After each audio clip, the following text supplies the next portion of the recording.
أعوذ بالله من الشيطان الرجيم بسم الله الرحمن الرحيم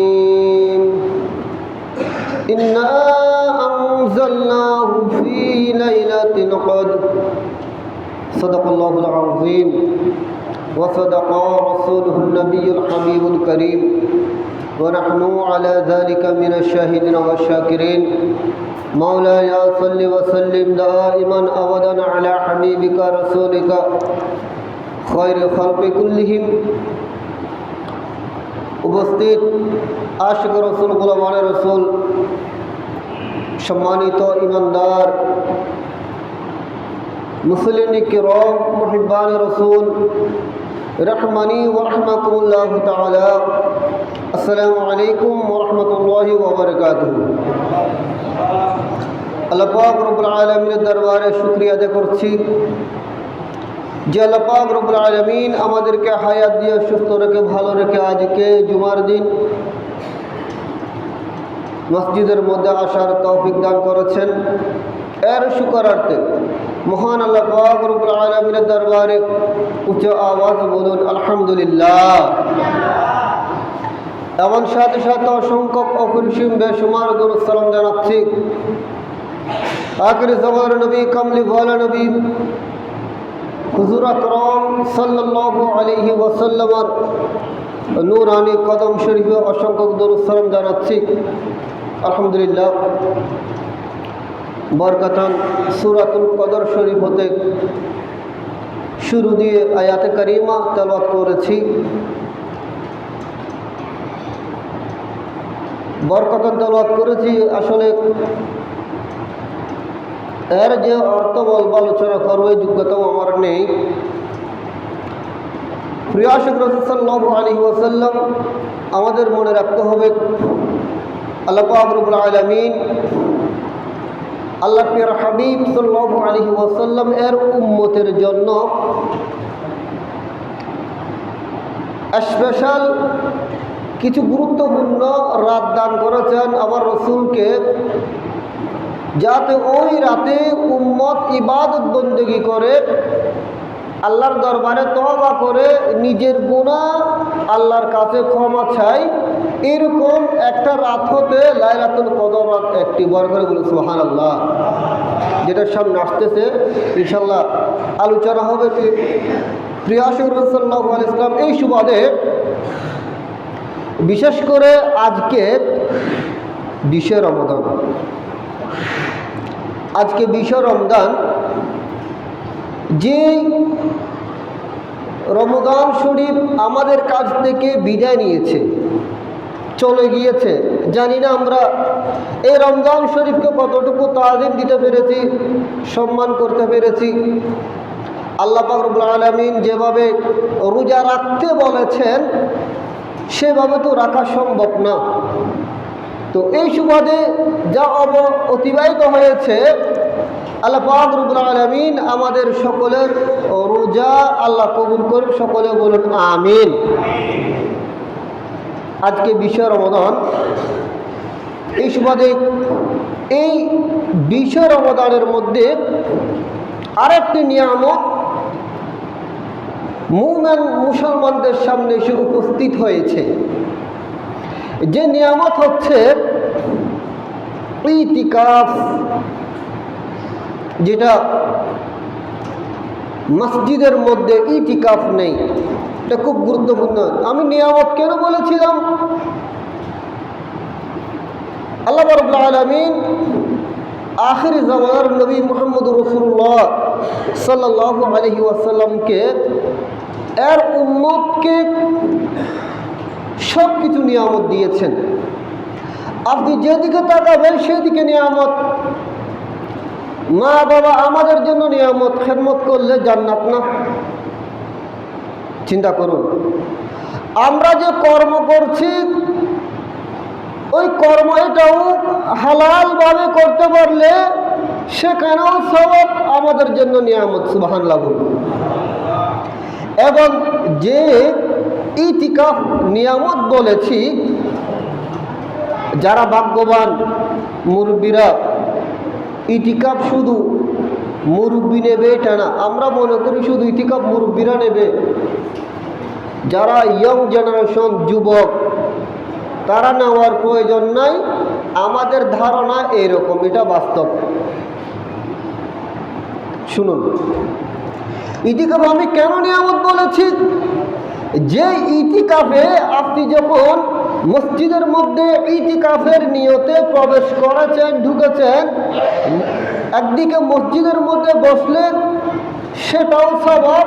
আবার ইতিকাফ যখন করেছেন, আপনি যতক্ষণ পর্যন্ত মসজিদের মধ্যে থাকবেন, এতক্ষণ পর্যন্ত আপনার বালাম খাতার মধ্যে সওয়াবের লিস্ট চালু থাকবে। বড় করে বলুন সুবহানাল্লাহ।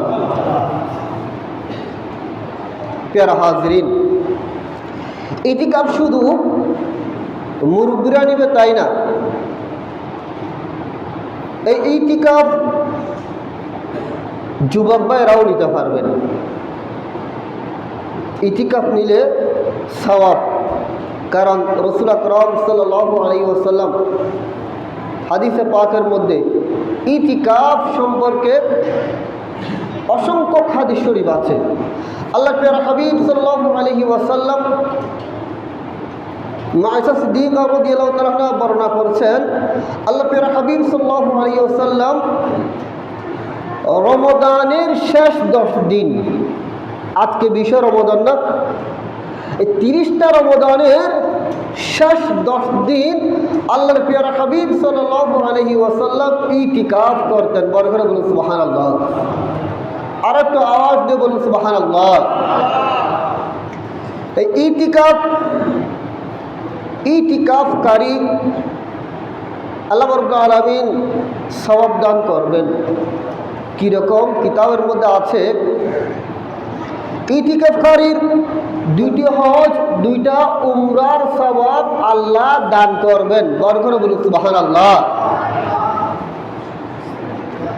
এবার এই ইতিকাফকারী, আপনি যখন মসজিদে বসেছেন,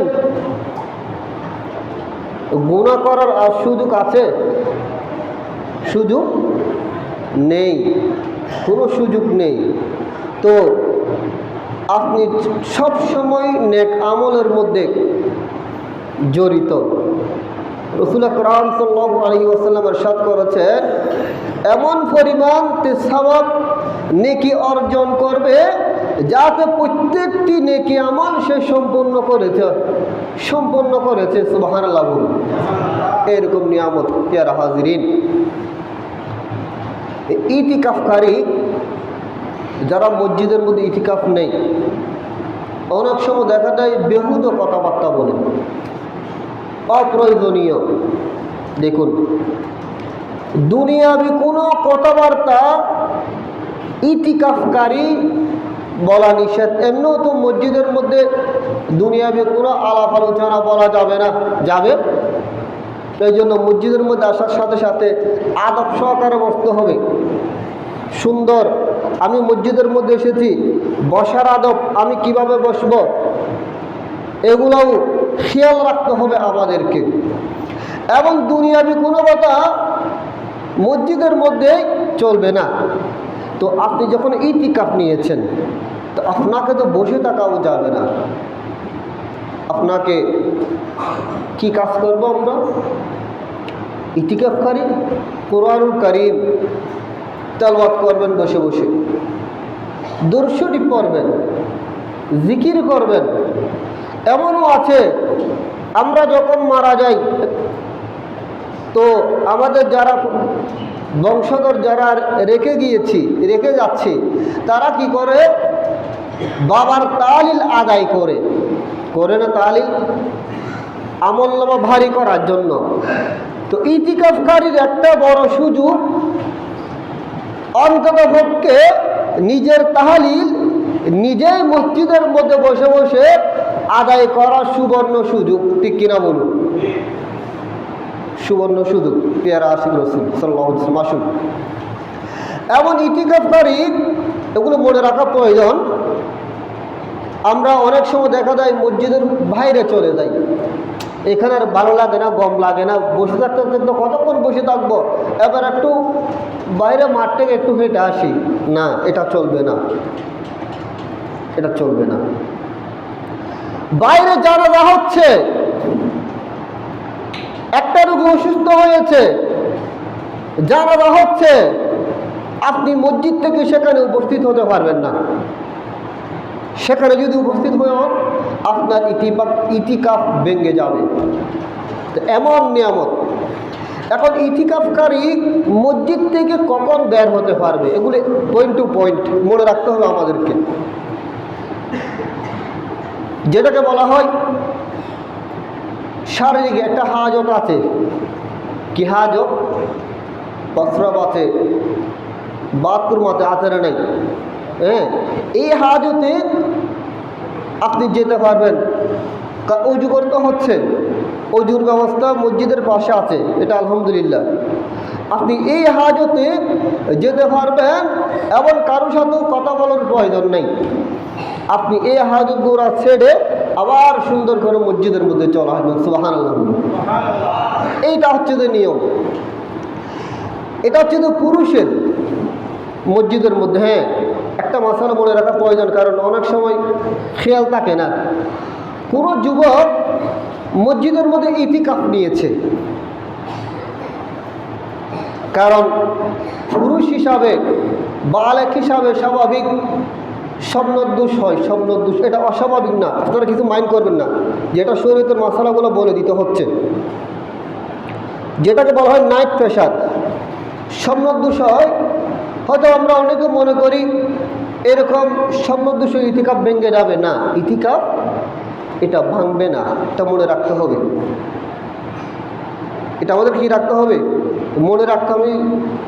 যেমন আমাকে একটা প্রশ্ন করেছিল, রোজার বেলায় দিনের মধ্যে নিদ্রা গিয়েছে, এই অবস্থায় স্বপ্নদোষ হয়েছে, এখন করণীয় কি? আসলে আমি চিন্তা করেছিলাম হয়তো এটা অনেক ভাইয়ের এরকম এটা প্রশ্ন, কিন্তু কাউকে জিজ্ঞেস করার কি হয় নাই, সুযোগ হয় নাই।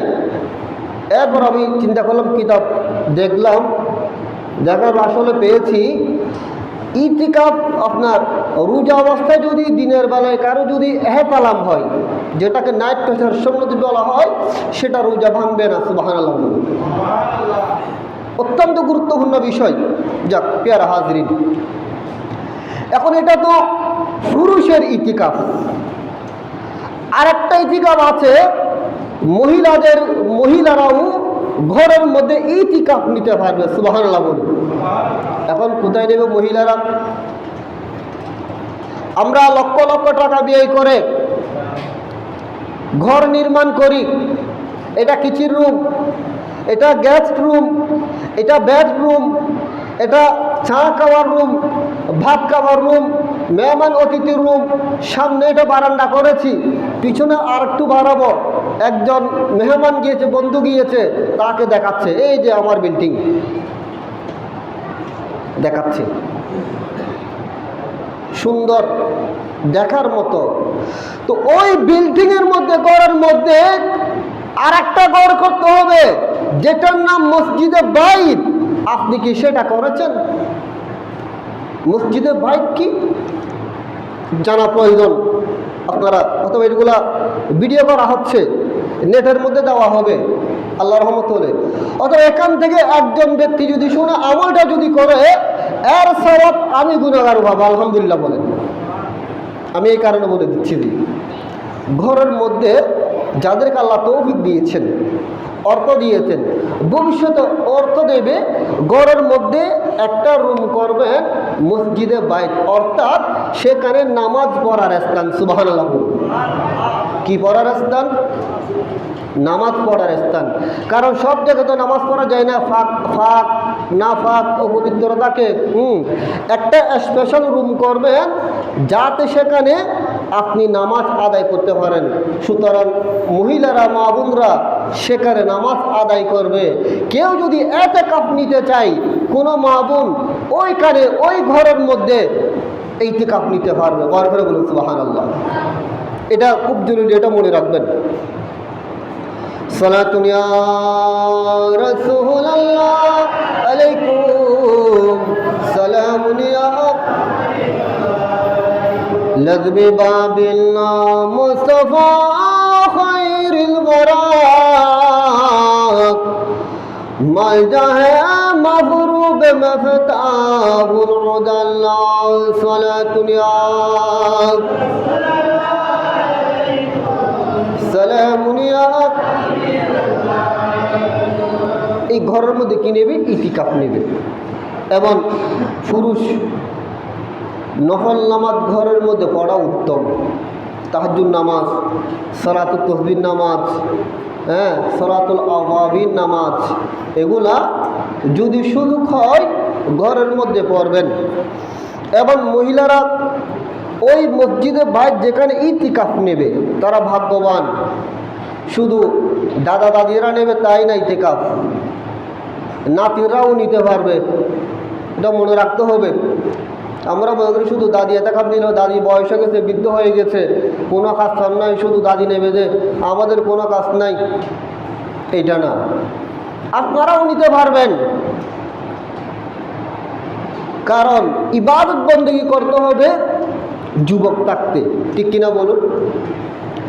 আমাদের যখন বয়স হয়ে যাবে, মনে করি এখন আমরা যুবক, ইয়ং, যারা যুবক আছেন, যাদের বয়স হয়ে যায় আপনারা তাদেরকে জিজ্ঞেস করবেন সিজদা দিতে তাদের কত কষ্ট হচ্ছে, রুকু করতে কত কষ্ট হচ্ছে, আপনার অজু রাখতে কত কষ্ট হচ্ছে।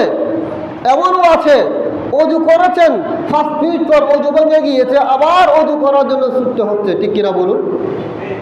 বাস্তব। কিন্তু যুবক থাকতে আপনি অজু করেছেন, অজু রাখার আপনার একটা ক্যাপাসিটি আছে। ইবাদত বন্দেগী করার মুরব্বীরা যদি 10 মিনিট দাঁড়াতে পারে, যুবকরা আধা ঘন্টা পর্যন্ত দাঁড়িয়ে থাকতে পারে, কোনো ব্যথা বেদনা লাগবে না। সুতরাং যুবক থাকতে ইবাদত করবেন। আমি আহ্বান করব আজকে মসজিদের মধ্যে শুধু মুরব্বী না, মুরব্বীদের সাথে যুবকরাও ইতিকাফ নেবেন। এরকম কেউ যদি থাকেন আলহামদুলিল্লাহ, আল্লাহ কবুল করুক, আমিন বলুন, আরো বার করে বলুন আমিন। প্যারা হাজরিন, এখন ওই যে মহিলারা ঘর থেকে বের হতে পারবে না, সেখান থেকে সবসময় যদি মনে করে এটাও ঘর ওটাও ঘর দেখতে বেরিয়ে হেঁটে আসি, না, এটা চলবে না। আপনাকে সেখান থেকে আসতে হবে।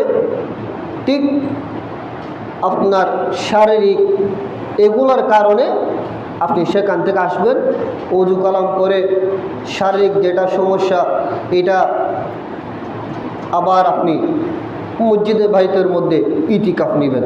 তবে একটা শর্ত, মহিলাদের হায়াস এবং নেফাস থেকে মুক্ত হতে হবে। হায়াস এবং নেফাস থেকে কি হতে হবে? মুক্ত হতে হবে। এই অবস্থায় এগুলো নেওয়া নিষেধ। আল্লাহ কবুল করুক। সকল মা বোনদের ইতিকাফ ঘরের মধ্যে নেওয়ার জন্য আল্লাহ রাব্বুল আলামিন কবুল করুক। সকলে বলুন আমিন। সালাতুন ইয়া রাসূলুল্লাহ আলাইকুম সালামুন ইয়া প্যারা হাজিরিন, খুব করুণ অবস্থা বিশ্বের মধ্যে।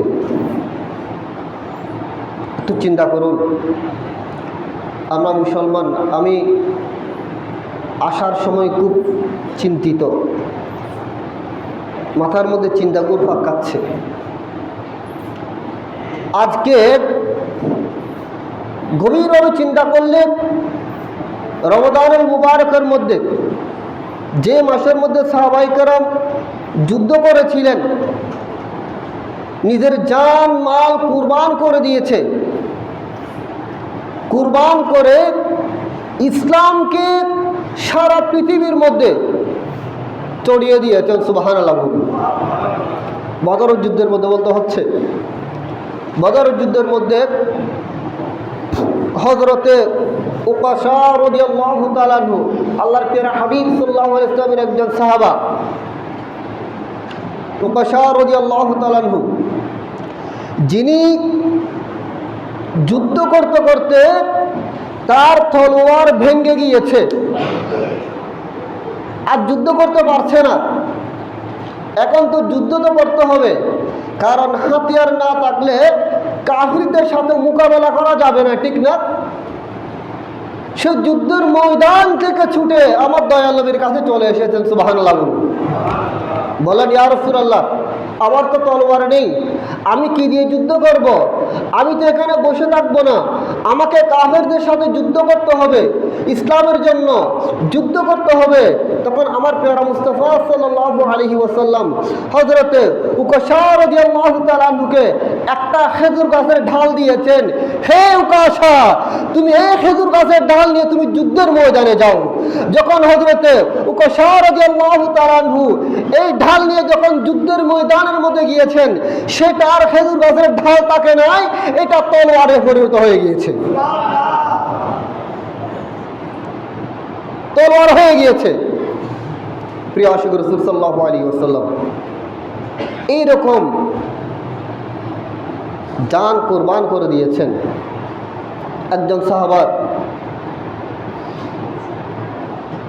যুদ্ধ করতে করতে হযরতে ইকরামা রাদিয়াল্লাহু তাআলা আনহু, যিনি আগে ইসলাম ধর্ম গ্রহণ করে নাই, গ্রহণ করার পূর্বে তিনি কাফেরের পক্ষে ছিলেন, তো ওই সাহাবার আঘাতপ্রাপ্ত হয়ে যায় হাতের মধ্যে। হাত এতগুলোর মধ্যে যুদ্ধ করেছেন, শেষ পর্যন্ত আমার নবীর দরবারে চলে আসলেন, ইয়া রাসূলুল্লাহ, আমার তো হাত নাই, আমি কিভাবে যুদ্ধ করব? আমার নবী বলেছেন, যাও তোমার হাতটা নিয়ে আসো। হাত যখন নিয়ে আসলেন, আমার প্রিয় মুস্তাফা সাল্লাল্লাহু আলাইহি ওয়াসাল্লাম হাতটা বসিয়ে দিয়ে তুতু মুবারক লাগিয়ে দিয়েছেন, ওই হাত সুস্থ হয়ে গিয়েছে। বড় করে বলুন সুবহানাল্লাহ। তো আজকে বর্তমান ফিলিস্তিন দেখুন, আমরা নির্যাতিত, নিপীড়িত। ভারতবর্ষ দেখুন, আপনারা মিডিয়ার মধ্যে দেখছেন অসংখ্য মানুষ, মুসলমানদেরকে হত্যা করা হচ্ছে, নির্যাতিত করা হচ্ছে, মা বোনদেরকে নির্যাতন করছে। আজকে ফিলিস্তিনের মধ্যে কি করুণ অবস্থা। আমাদেরকে তো দোয়া করতে হবে তাদের জন্য। তো আজকে আমাদের এই অবস্থা হওয়ার কারণ কি? অসংখ্য কারণ থেকে একটা কারণ হচ্ছে, আমার আল্লাহ বলেছেন, ওয়াতাসিমু বিহাবিলিল্লাহি জামিআ ওয়া লা তাফাররাকু। সুবহানাল্লাহ বলুন। আমার আল্লাহ বলেছেন, তোমরা আল্লাহর রজ্জুকে জড়িয়ে ধরো, আল্লাহর রজ্জুকে শক্ত করে ধরো, তোমরা এখান থেকে বিচ্ছিন্ন হবে না, দূরে সরে যাবে না। এবং ওয়াতাসিমু বিহাবিলিল্লাহি, আল্লাহর রজ্জুকে ধরো। কিতাবের মধ্যে এনেছেন, তাফসীর করেছেন, বে রাসূলিল্লাহি, তোমরা আমার রাসূলের দামনে মুস্তাফা ধরো।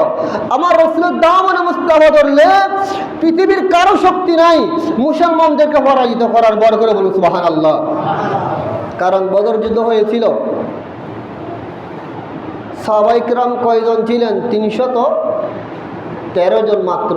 কয়জন? আমাদেরকে মনে রাখতে হবে, আমাদের বাচ্চাদেরকে ইতিহাসগুলো বলতে হবে। কারণ আমরা খাচ্ছি, ঘুমাচ্ছি, কিন্তু না, আমাদের করণীয় কি? শুধু খাওয়া ঘুমানো আমাদের করণীয় নয়, আমাদের অনেক কিছু করণীয় আছে। এই বিষয়গুলি আমাদের বাচ্চাদেরকে বলতে হবে জানার জন্য। সুতরাং আমাদেরকেও জানতে হবে, ঠিক কিনা বলুন? বাস্তব না? গতকাল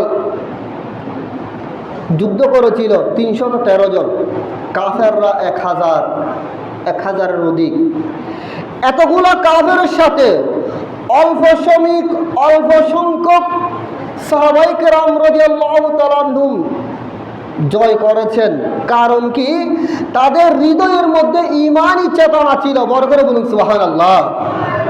এবং আপনি যখন আপনার ঈমান যখন মজবুত থাকবে, আমি এই কাজগুলো করছি আল্লাহ রাসূলের সন্তুষ্টির জন্য, তখন সাহাবায়ে কেরামের জন্য আল্লাহ পাক রব্বুল আলামিন 5000 ফেরেশতা নিযুক্ত করে দিয়েছেন। 6000 ফেরেশতা, 1000 2000 নয়, 5000 ফেরেশতা ঈমানদারের পক্ষে। সুবহানাল্লাহ। সাহায্য এটা আসবে, কিন্তু আমাদের উদ্দেশ্য তো আজকে অধিকাংশ মুসলিম কান্ট্রি, কেউ আমেরিকার, কেউ ইহুদি নসারাদের হাতের মধ্যে বন্দি। বাস্তব না অবাস্তব? এটা কিন্তু বাস্তব,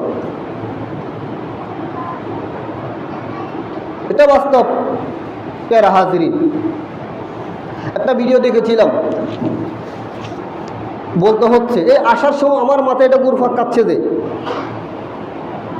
খুব চিন্তা করতেছি যে মুসলমান নিধন কিভাবে করা যায়, যেটা ভারতের মধ্যে কিভাবে মুসলমান নিধন করা যায়। আপনারা দেখছেন মসজিদ গুড়িয়ে দিচ্ছে, মাদ্রাসা গুড়িয়ে দিচ্ছে, আপনারা মিডিয়ার মধ্যে দেখছেন। তো সেখানে একটা কথা এনেছেন যে আপনাদের সন্তান বৃদ্ধি করুন, কারণ আমাদের সন্তান যখন বৃদ্ধি হবে তাহলে আমাদের একটা শক্তি বেড়ে যাবে। কারা? ওই মুশরিকরা বলছেন আমাদের শক্তি বেশি হবে, আমরা তখন মুসলমানদের বিরুদ্ধে যুদ্ধ করতে পারবো। নাউযুবিল্লাহ বলুন, আরো বলবেন নাউযুবিল্লাহ। এরা যদি 10 জন থাকে, মুসলমান যদি 3 জন থাকে, শক্তি কাদের বেশি হবে? কাফেরদের বেশি হবে না? কাফেরদের বেশি হবে। এরা বাড়াচ্ছে, সন্তান বাড়াচ্ছে, আর আমরা কি করছি? আমরা কমাচ্ছি। এটা আমার ব্যক্তিগত কথা না, ইসলামের ষড়যন্ত্রকারী এক ব্রিটিশ গোয়েন্দার ডায়েরি, এটা অনেকে আপনারা কিনে ফেলবেন। সেটার মধ্যে একটা থিওরি এনেছেন, মুসলমানদের সংখ্যা কিভাবে কমানো যায়। এই মুসলমানদের ভিতরে এটা ব্রেনের মধ্যে ঢুকিয়ে দিয়েছে, সন্তান 2টা হলে যথেষ্ট, 1টা হলে ভালো, এর চাইতে আর বেশি না, এর চাইতে আর বেশি না। সুতরাং এখন দিন দিন আমাদেরগুলো কমে যাচ্ছে, কারণ আমাদের মধ্যে ঢুকে গেছে। সন্তান যদি বেশি হয়, আল্লাহ যদি দান করেন, ভরণ পোষণ কিভাবে করব? আমরা তো পারতেছি না। তো ভরণ পোষণ তাকদীরের মালিক তো আমরা না, তাকদীরের মালিক লা ইলাহা ইল্লাল্লাহ। মানুষ সৃষ্টি করার পূর্বেই, মখলুক সৃষ্টি করার পূর্বেই, 50,000 বছর পূর্বে আল্লাহ আমাদের তাকদীর লিখে দিয়েছেন। সুবহানাল্লাহ বলুন। আমরা এখানে এসে কি করব না, সবগুলো আল্লাহ আমাদেরকে লিখে দিয়েছে। এখন আমাদের মুসলমানদের তাকদীরের উপর থেকে বিশ্বাসটা চলে যাচ্ছে। নাউযুবিল্লাহ বলুন, আমরা থাকতে পারছি না। এটা বাস্তব না অবাস্তব? এটা বাস্তব। বর্তমানে এমন পরিস্থিতি, সমর্থ থাকলে আপনারা কিছু মনে করবেন না, যারা ইহুদি নসারা, এরা যে মহিলা সন্তান যত বেশি ভূমিষ্ঠ দিতে পারবে, জন্ম দিতে পারবে, তাকে পুরস্কার দেয়। তাকে কি দেয়? পুরস্কার দেয়। এই জন্য তাদের সন্তান বেশি। তো আমাদেরগুলো কম, 1টা 2টা। এটা আমাদের দিন দিন মিসগাইড হচ্ছে। এদিকে ইহুদি নাসারা আমাদেরকে মারছে, আবার ওদিকে আমাদের ব্রেনের ভিতরে এমনভাবে ঢুকে দিয়েছে, আমরা এদিকে স্টপ করে দিচ্ছি। এটা বাস্তব না অবাস্তব? এটা কিন্তু বাস্তব। আপনারা বিভাগ দিয়ে চিন্তা করুন। এগুলি তারা বেশ ওই বইয়ের মধ্যে অসংখ্য থিওরি এনেছেন। এমন মুসলমানদের মাদ্রাসার মধ্যে এমন অপকর্ম করা হবে যাতে মাদ্রাসার মধ্যেই মুসলমানদের সন্তানদেরকে দিতে ভয় পায়। কারণ এই অপকর্ম যদি চলে, আপনার সন্তান, আমার সন্তান মাদ্রাসার মধ্যে দেব না। কেন দেব না? আমি যদি দিই, আমার সন্তান যদি অবস্থা হয়ে যায়, দায় থাকবো। এই জন্য আমরা দিচ্ছি না। সুতরাং এগুলো সবগুলি ইহুদি নাসারাদের চক্রান্ত। প্রিয় হাজরিন, আল্লাহ রাব্বুল আলামিন আমাদের সবাইকে বুঝার তৌফিক দান করুন। সকলে বলুন আমিন। আরো বড় করে বলুন আমিন। এবং মসজিদের মধ্যে আমি আমার কথার মধ্যে চলে আসতেছি, ইতিকাফ। আজকে ইতিকাফ সম্পর্কে এসেছে, ইতিকাফ সম্পর্কে খুদ্দম মাদি ইতিকাফ সম্পর্কে আছে, ইতিকাফ সম্পর্কে আলোচনা করছি, বুঝুন না? ইতিকাফ সম্পর্কে কিলে খালিয়ে আজ ইতিকাফ ঢুকিব, আজকে ইতিকাফ সম্পর্কে এসেছে। এই ইতিকাফ আপনারা, আমি প্রথমে বলেছিলাম ইতিকাফ সম্পর্কে। এবং ইতিকাফকারী কোনো মসজিদের মধ্যে জুমা হচ্ছে না, আমাদের এখানে আলহামদুলিল্লাহ জুমা হচ্ছে, ঠিক না? আমরা ভাগ্যবান। এমন এমন মসজিদ আছে যেগুলি ইবাদতখানা, সেখানে কি হচ্ছে না, জুমা হচ্ছে না। এখন মসজিদের মধ্যে ইতিকাফ নিয়েছে, ইতিকাফ। এখন জুমার নামাজ তো আদায় করতে হবে, সুতরাং ওই ইতিকাফকারীকে যেখানে জুমার নামাজ হয় সেখানে ইতিকাফকারী ওই মসজিদের মধ্যে জুমার নামাজ আদায় করতে যাইতে পারবে, আলহামদুলিল্লাহ বলুন। কারণ এখানে তো ইতিকাফ হচ্ছে না, সেখানে কি করতে হবে? হ্যাঁ, যাবে। কোন সময় যাবে এটা মাথায় রাখতে হবে। আগে গিয়ে বসে থাকার প্রয়োজন নাই, এমন সময় যেতে হবে অন্ততপক্ষে সুন্নত পড়ার সুযোগ থাকে। খুতবা দেওয়ার আগে গিয়ে সুন্নত পড়বেন, ইমাম সাহেব খুতবা দেবেন, এই সময় মসজিদের মধ্যে যাবেন। এবং নামাজ শেষ করে কারোর সাথে গল্প গুজব করা যাবে না, গল্প গুজব বাদ দিয়ে। কারণ আপনি ইতিকাফকারী, আপনাকে সুজা আবার যে ইবাদতখানার মধ্যে ইতিকাফ নিয়েছেন, আপনাকে আবার ওই ইবাদতখানার মধ্যে এসে ইতিকাফে নিয়োজিত থাকতে হবে। বড় করে বলুন সুবহানাল্লাহ। এটাই হচ্ছে যে ইতিকাফকারীর নিয়ম। এবং ইতিকাফকারী, আমি প্রথমে বলেছিলাম একদম চুপ থাকা যাবে না, মনে মনে দরুদ শরীফ পড়বেন, মনে মনে জিকির করবেন, কুরআনুল করিম খতম দেবেন। হ্যাঁ, যদি সুযোগ হয় মুসমায়ে সলাত রাসূল দরুদ শরীফ পড়বেন। একদম কিছু যদি না থাকে, অন্ততপক্ষে আল্লাহুম্মা সাল্লি আলা সাইয়্যিদিনা মুহাম্মাদিন ওয়া আলা আলি সাইয়্যিদিনা মুহাম্মাদিন ওয়া বারিক ওয়া সাল্লিম, এটা তো আমরা জানবো, এটা জানি না। কিচ্ছু জানাবো যদি না থাকে, এই দরুদ শরীফ আমরা কি করতে পারবো? ইতিকাফকারী এই দরুদ শরীফটা আমরা পড়তে পারবো। আল্লাহ রাব্বুল আলামিন আমাদের সবাইকে কবুল করে সকলে বলুন আমিন। আমি আবার বলবো, যারা যুবক ভাই আছেন আপনারাও মনে মনে প্রতিজ্ঞা নিন, খেয়াল করুন যে মুরব্বীদের সাথে আমরাও ইতিকাফ মসজিদের মধ্যে নেব, এটা মনে মনে খেয়াল করবেন। আল্লাহ কবুল করে সকলে বলুন আমিন। এবং 5 ওয়াক্ত নামাজ জামাত সহকারে পড়ার তৌফিক দান করে সকলে বলুন আমিন। আর যারা ইতিকাফ নেবেন, সূর্য ডুবার পূর্বে, সূর্য অস্ত যাওয়ার পূর্বে, আসরের নামাজের মাগরিবের আগে, আসরের পর মসজিদের মধ্যে ঢুকে যাবেন। আমি কখন বলেছি? মাগরিবের সূর্য ডুবার আগে, আসরের পর মসজিদের মধ্যে চলে আসবেন। আল্লাহ রাব্বুল আলামিন আমাদের সবাইকে এই ইয়াকিন করার, ইতিকাফ নেওয়ার তৌফিক দান করুন, সকলে বলুন আমিন। এবং বেশি বেশি ইবাদত বন্দেগী করার আল্লাহ আমাদের তৌফিক দান করুন, সকলে বলুন আমিন। ওয়া আখিরু দাওয়ানা আলহামদুলিল্লাহি রাব্বিল আলামিন। আসসালামু আলাইকুম ওয়া রাহমাতুল্লাহি ওয়া বারাকাতুহু।